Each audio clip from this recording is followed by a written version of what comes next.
आज हम लोग जो बारहवां का रसायन है उसमें एक नया अध्याय स्टार्ट कर रहे हैं, जिसमें कि हम लोग जैव अणु पढ़ चुके हैं इसके पहले। तो इसका नाम है बहुलक। तो बहुलक जो तुमको है, जो कि हमारे दैनिक जीवन में बहुत से, जैसे पॉलीथीन है, प्लास्टिक वगैरह जितने हैं, या तुमको प्राकृतिक में आए तो कार्बोहाइड्रेट, प्रोटीन, ये सब भी बहुलक के ही उदाहरण हैं। पेंट वगैरह जो हम लोग यूज करते हैं, या तुमको प्लास्टिक का जितना भी सामान बना हुआ है, खिलौना है, ये सब हमारे बहुलक के ही उदाहरण हैं। और तो प्लास्टिक जितने भी है वो सारे बहुलक में ही आते हैं। तुमको रबर है, तो ये सब हमारे प्लास्टिक के जो दैनिक जीवन में उपयोग में आते हैं, जो पेंट के जितने हैं, पेंट, वार्निश, ये सब जितने भी हैं तुमको, जो कि बहुलक के उदाहरण हैं। तो पहले हम लोग देखते हैं बहुलक, जो तुमको प्राकृतिक बहुलक भी होता है, संश्लेषित भी है, अर्ध संश्लेषित भी है। इन सबों का पहले परिभाषा देखते हैं, उसके बाद बहुलकन को हम लोग इस चैप्टर में आगे बढ़ेंगे। तो बहुलक बृहद अणु है। बहुलक बृहद अणु हैं जो पुनरावृत्त इकाइयों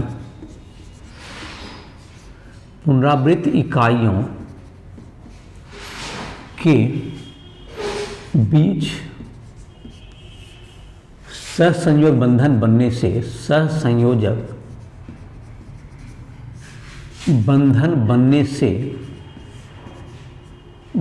बनने से निर्मित होते हैं।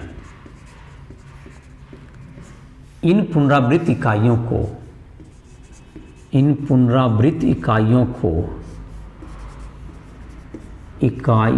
को एकलक मोनोमर, इसको इंग्लिश में कहते हैं मोनोमर कहते हैं।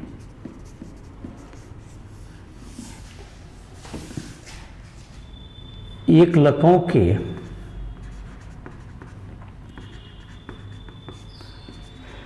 जुड़ने से बहुलक के बनने की प्रक्रिया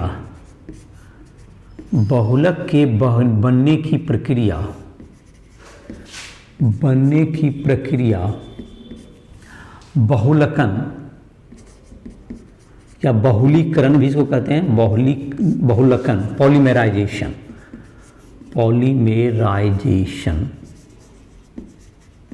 कहलाती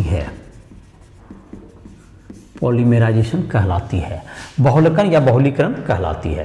तो इसका जैसे कि कुछ उदाहरण है, जैसे तुमको सबसे जो इंपॉर्टेंट उदाहरण जो कि हम लोग यूज करते हैं, जैसे प्लास्टिक, हम लोग पॉलीथीन है, इसका उदाहरण जैसे ले सकते हैं हम लोग। उदाहरण जैसे तुमको है इथीन है, CH2 डबल बॉन्ड CH2। तो इसके मिलने से, इसके तुमको जो है इथीन है, और इसमें तुमको जब देंगे उच्च ताप दाब उत्प्रेरक, इन सबों के उपस्थिति में ताप दाब उत्प्रेरक, जिसका हम लोग चर्चा करेंगे। जैसे कि उच्च घनत्व, निम्न घनत्व पॉलीथीन, उसमें अलग अलग प्रकार के होते हैं। तो इसमें जो तुमको बनेगा, ये तुम्हारा हो जाएगा CH2 single bond CH2 whole N बन जाएगा। तो यहाँ पर जो बैलेंस करेंगे तो N अणु इसकी हम लोग को जरूरत पड़ेगी, इसके N अणु की जरूरत पड़ेगी। यह है तुमको इथीन है, इथीन, और ये बन गया पॉलीइथीन, POLYTHE, पॉलीइथीन या पॉलीथीन भी कहते हैं हम लोग। तो पॉलीइथीन, तो ये तुम्हारा जो है एक बहुलीकरण, यह जो प्रक्रिया हो गया, ये एकलक हो गया। ये तुमको क्या हो गया, मोनोमर हो गया। ये हो गया मोनोमर, एकलक हुआ ये। और ये हो गया तुमको पॉलीथीन, क्या हो गया तुमको पॉलीमर, ये बन गया पॉलीमर या बहुलक बन गया, दैट इज पॉलीमर। और ये जो बनने की प्रक्रिया हो गई, ये हो गया बहुलकन। तो ये तुमको एक उदाहरण से इसका स्पष्ट हो गया। अब जैसे तुमको है बहुलीकरण का तुमको हो गया, तो बहुलक को हम लोग बांट सकते हैं। बहुलक के प्रकार तो पहला होगा, जैसे कि तुमको बहुलक के प्रकार में पहला जो कि स्रोत के आधार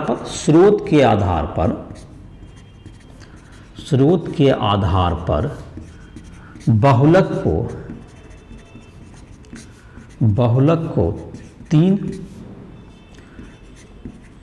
प्रकार से बांटा जा सकता है, 3 प्रकार से बांटा जा सकता है। नंबर पहला, प्राकृतिक बहुलक। प्राकृतिक बहुलक, नेचुरल बहुलक क्या होगा? वे बहुलक जो प्रकृति में पाए जाते हैं,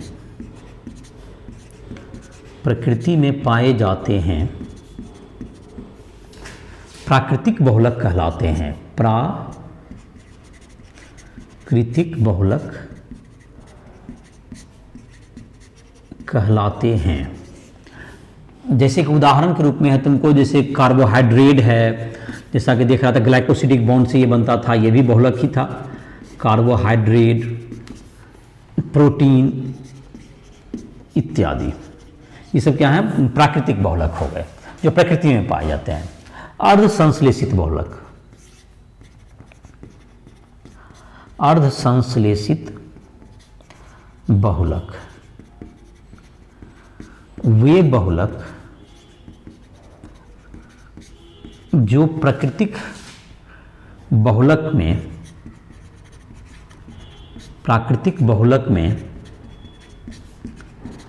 कुछ परिवर्तन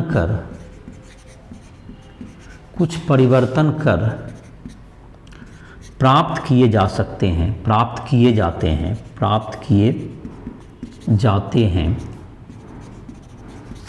अर्ध संश्लेषित बहुलक कहलाते हैं। तो अर्ध संश्लेषित बहुलक ही कहलाएगा, जो कि प्रकृति में क्या होगा? तुमको प्रकृति में जो बहुलक पाया जा रहा है, जैसे सेल्यूलोज है, तो उससे सेल्यूलोज से हम लोग बना लेते हैं। जैसे उदाहरण हो गया सेल्यूलोज नाइट्रेट,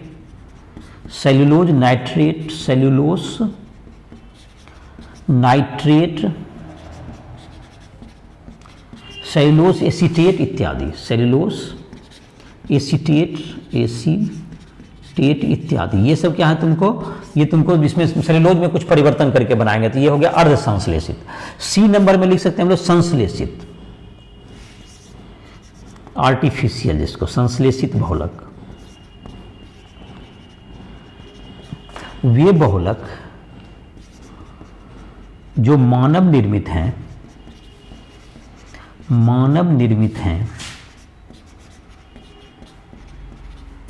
संश्लेषित बहुलक कहलाते हैं। से उदाहरण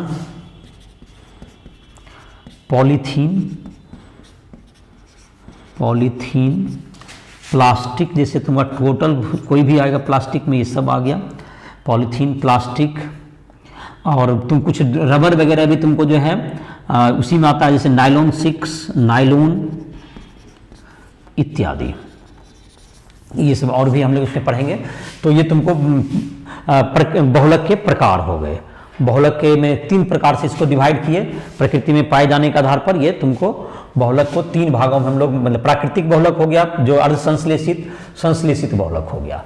तो बहुलक जो तुमको हो गए, वैसे अणु जो बृहद अणु होते हैं, जो कि बृहद, जो बार इकाइयों के हम लोग अभी देखेंगे बहुलीकरण किस प्रकार से होता है। बहुलकन के आधार पर भी हम लोग वर्गीकरण कर सकते हैं, जिसमें कि हम लोग सम बहुलक कह सकते हैं वर्गीकरण के आधार पर। जैसे कि तुमको बहुलकन के आधार पर, बहुलकन की प्रक्रिया भी तुमको अलग अलग प्रकार की होती है, उसके आधार पर भी हम लोग क्या कर सकते हैं? उसको वर्गीकरण कर सकते हैं। बहुलकन के आधार पर वर्गीकरण, तो इसमें 2 प्रकार के बहुलकन के आधार पर 2 प्रकार से बांटे जा सकते हैं। योगात्मक या तुमको श्रृंखला वृद्धि बहुलक, दूसरा हो सकता है तुमको या संघनन या वृद्धि बहुलक। तो इस प्रकार से 2 भाग में उसको भी हम लोग बांट सकते हैं बहुलकन के आधार पर।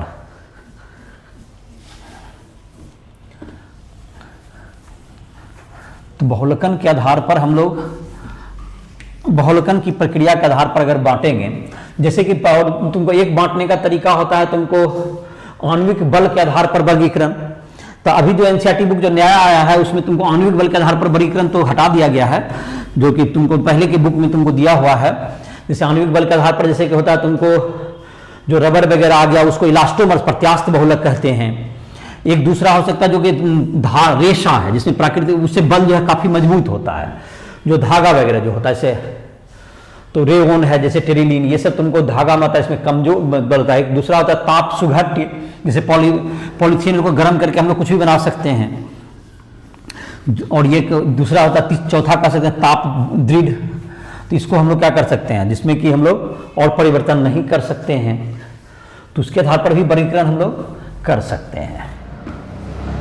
तो अभी जो तुम्हारा है उसके आधार पर लिख देते हैं इसमें, तो उसको उस वर्गीकरण को हटा दिया गया इसलिए नए बुक में, तो हम लोग उसका चर्चा नहीं कर रहे हैं। बहुलकन के आधार पर,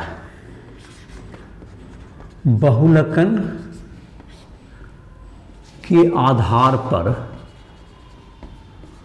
पर वर्गीकरण, इसमें दो भाग हम लोग करते हैं, जिसको कि हम लोग बारी बारी से पढ़ेंगे। ए नंबर हो गया खंड कहते हैं श्रृंखला वृद्धि या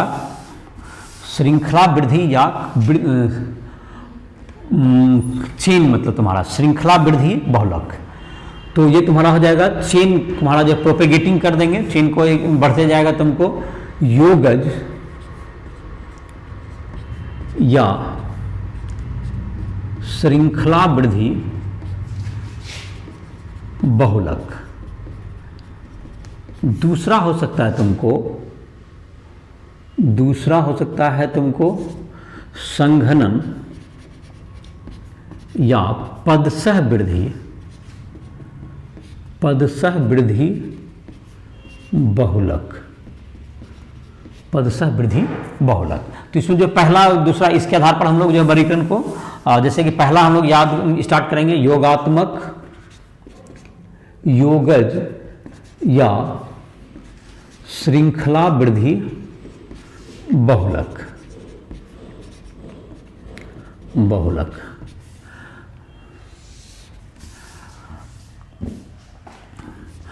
ऐसे बहुलक, वे बहुलक जो एकलकों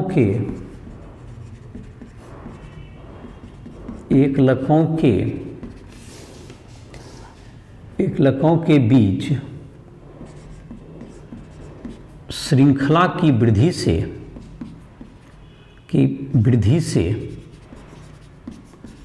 निर्मित होते हैं,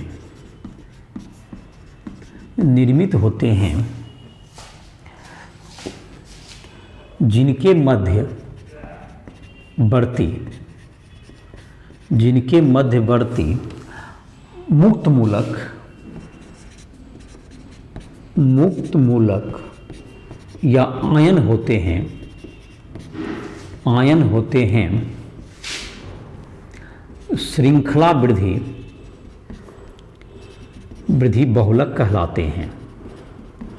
बहुलक कहलाते हैं।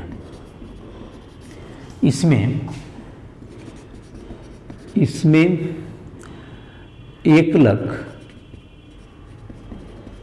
एकलकों की योगज प्रतिक्रिया होती है, योगज प्रतिक्रिया,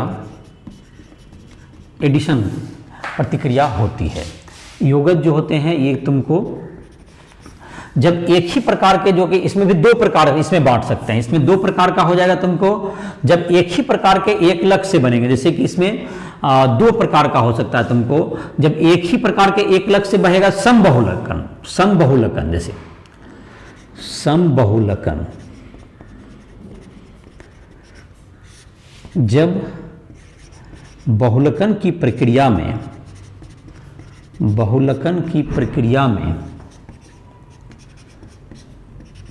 एक ही प्रकार के एकलक भाग लेते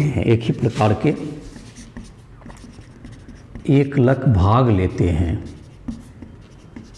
भाग लेते हैं, तो इसे समबहुलकन, होमोपोलीमराइजेशन कहते हैं, कहते हैं। जैसे उदाहरण के लिए तुमको ये समबहुलकन में जैसे तुमको एक ही प्रकार का एकलक आएगा, जैसे कि तुमको पॉलीथीन है तुम्हारा, जैसे समबहुलकन में जैसे तुम्हारा आ गया, जैसे कि पॉलीथीन है तुम्हारा, CH2 डबल बॉन्ड CH2, एक ही एकलक है, N इसमें डालिए। ये तुमको यहाँ पर हो जाएगा तुमको उत्प्रेरक वगैरह डाल दीजिए, या ताप दाब, उच्च ताप एवं दाब, उच्च ताप एवं दाब। तो इससे तुमको जो बन गया ये CH2, यहाँ पे सिंगल बॉन्ड हो गया, CH2 होल N बन गया। ये तुमको किसके उदाहरण है ये, और तुमको ये बन गया तुमको संघनन। देखो इसमें तुमको एक ही प्रकार के एकलक हैं, इसलिए समबहुलीकरण का ये उदाहरण हो गया। एक ही प्रकार के एकलक से बना, N मॉलिक्यूल इसके लगेंगे, CH2 डबल बॉन्ड CH2 के N मॉलिक्यूल इसमें भाग लेंगे, CH2 डबल बॉन्ड CH2 के N मॉलिक्यूल भाग ले रहे हैं, इसलिए ये क्या होगा तुमको, ये समबहुलकन का एक उदाहरण हो गया। तो समबहुलकन का ये उदाहरण हो गया। दूसरा हो सकता है तुमको समबहुलकन में, इसका इथीन हो गया, इसको कह सकते हैं पॉलीथीन, ये हो गया पॉलीथीन। इसी प्रकार से तुमको जैसे कि तुम्हारा हो सकता है, इसी प्रकार में तुमको एकलक में जैसे कि एक्रायोनाइट्राइल, जैसे CH2 डबल बॉन्ड CH, यहाँ पर CN है, इसको एक्रायोनाइट्राइल कहते हैं।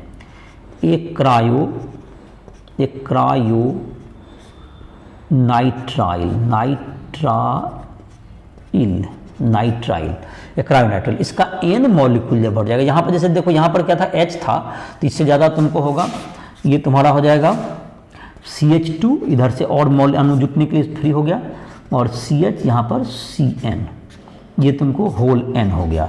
ये हो गया पॉली एक्रायोनाइट्राइल, पॉली एक्रायोनाइट्राइल। तो ये जो तुमको होता है कृत्रिम ऊन है, ये तुमको, इसको जो है तुमको ये क्या हो गया, ये कृत्रिम ऊन के रूप में भी इसको जाना जाता है। ये कृत्रिम ऊन, जिसमें कि ऑर्लोन वगैरह कहते हैं इसको, ऑर्लोन वगैरह के नाम से बाजार में तुमको ये मिलेगा, ऑर्लोन।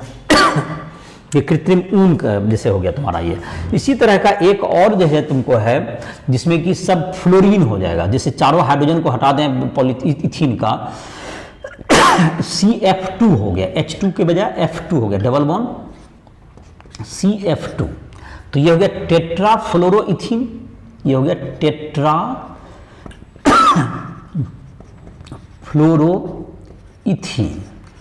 फ्लोरोइथीन। इसका N मॉलिक्यूल ले लें, टेट्राफ्लोरोइथीन, इसमें तुमको O2 वगैरह की उपस्थिति में डाल दें, तो यहाँ पर भी यही हो जाएगा तुमको, तो CF2 इधर की तरफ भी, और CF2 होल N, तो पॉलीटेट्राफ्लोरोइथीन हो गया ये, जिसको हम लोग टेफ्लॉन के नाम से भी जानते हैं, टेफ्लॉन ये होगा तुम्हारा। टेफ्लॉन का उपयोग होता है गैस किट, जो देखते हो प्रेशर कुकर में जो गैस किट है, उसमें गैस किट, गैस या वायल सील या नॉन स्टिक बर्तन, नॉन स्टिक जो कढ़ाई वगैरह देखता होगा जिसमें कि तेल नहीं चिपकता, उसमें ये इसका प्रयोग होता है। तो ये तुम्हारा हो गया। और पॉलीथीन का तो खैर उपयोग देखते हुए तुम्हारा, तुमको पॉलीथीन में से तो परिचित ही हो, तो ये सब तुम्हारा हो गया। ये तुम्हारा हो गया, ये भी इसके उदाहरण हैं। जैसे कि तुम्हारा उसी तरह से रबर में आता है तुम्हारा, रबर में तुमको जैसे कि आइसोप्रीन, और तुमको रबर में जैसे तुम्हारा नेचुरल रबर में तुम्हारा है, नेचुरल रबर जो तुम्हारा वो भी इसी तरह का एक बहुलीकरण से आता है, जो कि एक ही मॉलिक्यूल की, वो भी समबहुलकन में आता है। जैसे तुमको है समबहुलकन में आएगा, जैसे कि रबर का, चलो यहाँ पर लिखते हैं, देखो इसी का एक उदाहरण लिखते हैं, समबहुलकन का और भी उदाहरण लिख देते हैं। तो ये तुमको नाम याद करना, एकलक और बहुलक याद करना पड़ेगा, और उसका उदाहरण, उसका यूज भी वहीं पे लिख दिए हैं।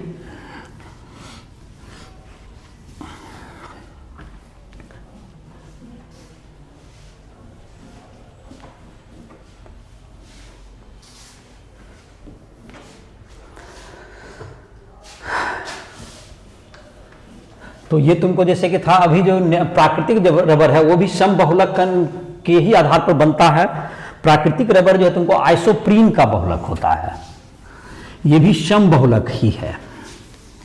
या तुमको जो संश्लेषित रबर में एक आता है नियोप्रीन जो तुम्हारा है, वो क्लोरोप्रीन से बनता है, तो वह भी सम बहुलकन के आधार पर बनता है तुमको।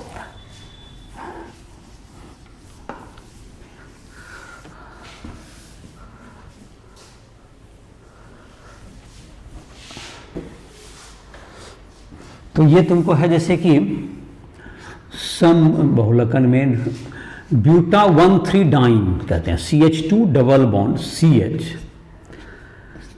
CH डबल बॉन्ड CH2, ये इस H को हटा के यहाँ पर से इसको ब्यूटा 1,3 डाइन कहते हैं, यहाँ पे हटा दिए CH3 डालिए, तो इसको हम लोग आइसोप्रीन के नाम से जानते हैं।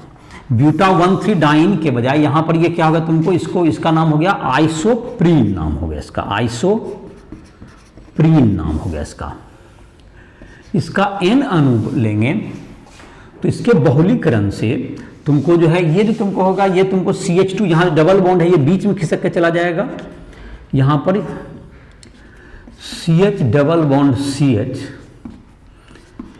CH2 होल N ऐसा बन जाएगा। ये तुमको यहाँ पर CH2 यहाँ CH के बजाय यहाँ पर क्या है तुमको CH2 यहाँ CH3 है, तो ये तुम्हारा क्या बन गया, ये नेचुरल रबर बन गया, ये प्राकृतिक रबर हो गया, इसका बहुलक हो गया। तो प्राकृतिक रबर किसका बहुलक है, आइसोप्रीन का। प्राकृतिक रबर से तुम देखते हुए कौन सी का उपयोग करते हैं हम लोग, जो कि इससे बनाया जाता है, तुमको प्राकृतिक रबर के उपयोग देख ही रहे हो।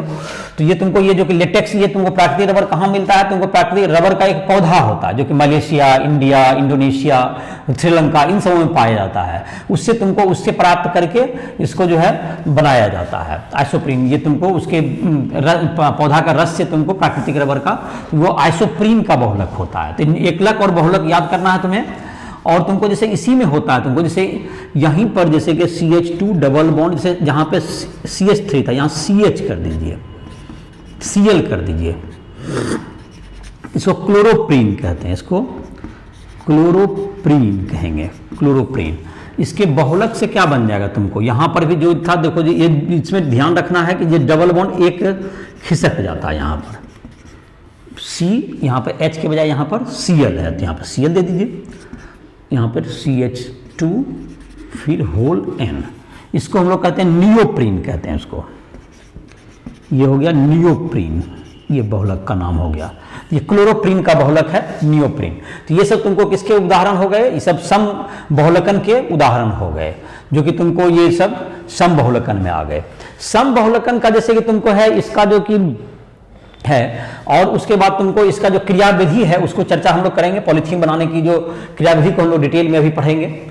और सह बहुलकन का देख लेते हैं एक, तो सम बहुलकन हो गया। अब सह बहुलकन, जिसमें कि एक से अधिक प्रकार के एकलक होंगे, उनके बीच की योगज प्रतिक्रिया से बनेगा, वह सह बहुलकन कहलाएगा। सह बहुलकन, तो सह बहुलकन,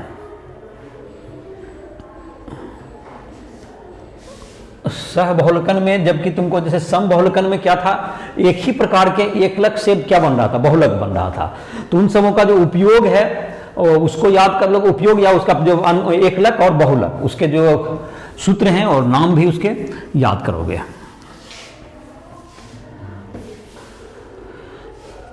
सह बहुलकन, सह बहुलकन, कोपोलीमराइजेशन, कोपोलीमराइजेशन,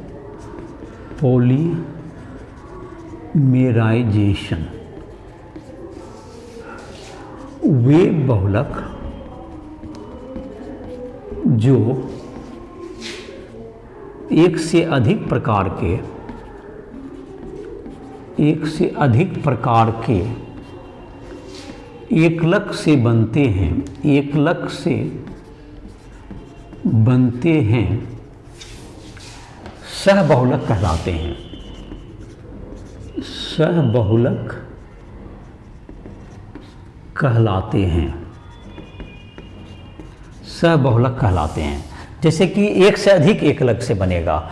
जैसे तुम्हारा है एक से अधिक एकलक में, जैसे योगात्मक अभिक्रिया में देखें तो एक से अधिक एकलक में आ जाएगा तुमको, जैसे कि रबर में ही बनता है। उदाहरण में जैसे तुम्हारा है इसका उदाहरण में जैसे लिखते हैं बुना एन रबर, बुना एन रबर, बुना एन रबर, बुना एस रबर, बुना एस रबर इत्यादि। ये सब तुम्हारा क्या होगा, ये सब तुम्हारा सहबहुलक का उदाहरण होगा। जैसे देखते हैं तो CH गुना S जो तुम्हारा rubber butane 1,3 diene, buta 1,3 diene एक ठो एकलक हो गया। अब प्लस ये तुमको CH2 डबल बॉन्ड CHCN, ये एक क्रायोनाइट्राइल है। ये दोनों का नाम भी लिख देते हैं। ये नाम क्या हो गया, ब्यूटा 1,3 डाइन, ब्यूटाइन 3 डाइन। और एक क्रायोनाइट्राइल, एक क्रायोनाइट्राइल NITRILE, ये दोनों एकलक हुआ।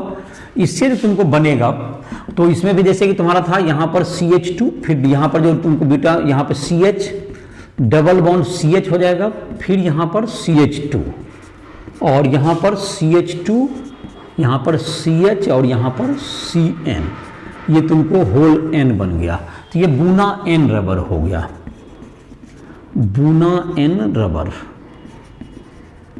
बुना N रबर इसको कहते हैं। N नाइट्राइल में CN N नाइट्रोजन ग्रुप रहता है यहाँ पर, इसलिए बुना N याद रखने के लिए तुम्हें आसान पड़ेगा।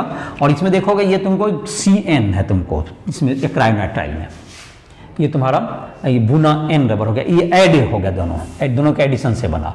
तो यहाँ दो एकलक लग रहे हैं, दो टाइप के मोनोमर हैं। तो बुना N में क्या है तुमको, ये तुमको ब्यूटेन 1,3 डाइन और तुमको एक क्रायोनाइट्राइल। उसी तरह से बुना S रबर है तुम्हारा, बुना S रबर में भी ब्यूटेन 1,3 डाइन तो रहेगा ही रहेगा।